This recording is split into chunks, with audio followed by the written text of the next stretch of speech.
Krishna cooking show તમારું સ્વાગત કરું છું। આજે આપણે સરસ મજાના રાગીના મમરા વઘારીશું।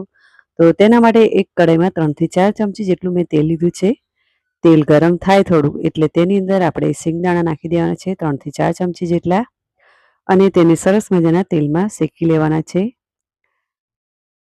ગોલ્ડન બ્રાઉન થાય ત્યાં સુધી તેને સરસ મજાના ક્રિસ્પી શેકવાના છે। પછી તેને આપણે એક ડીશમાં કાઢી લેવાના છે શેક્યા પછી, ક્રિસ્પી થઈ જાય એટલે।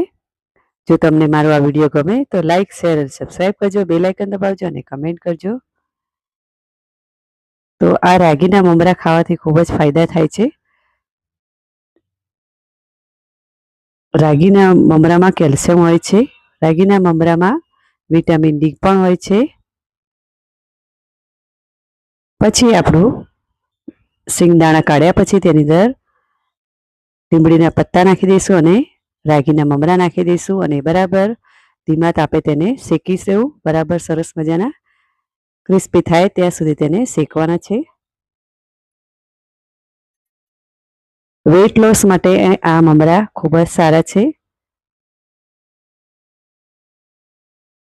તો મોઢા પર કરસલીઓ પડી હોય તેના માટે રાગીના મમરા ખૂબ જ સારા છે। તો અહીંયા સરસ મજાના મમરા શેકાઈ ગયા છે। તો હવે આપણે ગેસ બંધ કરી દઈશું। ગેસ બંધ કર્યા પછી તેમાં આપણે જે તળેલા સિંગદાણા હતા તે નાખી દેવાના છે। ટેસ્ટ પ્રમાણે મીઠું નાખીશું, ચપટી હળદર નાખીશું અને તેને મિક્સ કરી લઈશું। મિક્સ કર્યા પછી આપણે તેની અંદર ચપટી લાલ મરચું નાખીશું। તમારે વધારે ઓછું તમારા પ્રમાણે તમે લાલ મરચું નાખી શકો છો।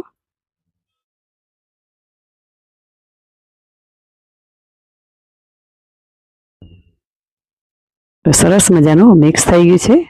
હવે આપણે થોડું લાલ મરચું નાખી દઈશું અને તેને આગા પાછા કરી લઈશું। લાલ મરચું નાખતી વખતે ગેસ ખાસ કરીને બંધ હોવો જોઈએ, નહીં તો લાલ મરચું તમારું બળી જશે। તો આપણે સરસ મજાનો રાગીના મમરા વઘારી દીધા છે। તો તમે પણ આ રીતે જરૂરથી બનાવજો। પછી આપણે સર્વિંગ બાઉલમાં કાઢી લઈશું તેને। તમે જોઈ શકો છો એકદમ સરસ મજાના ક્રિસ્પી મમરા તૈયાર થઈ ગયા છે રાગીના। તો તમે પણ આ રીતે જરૂરથી બનાવજો, ખૂબ જ ટેસ્ટી લાગશે।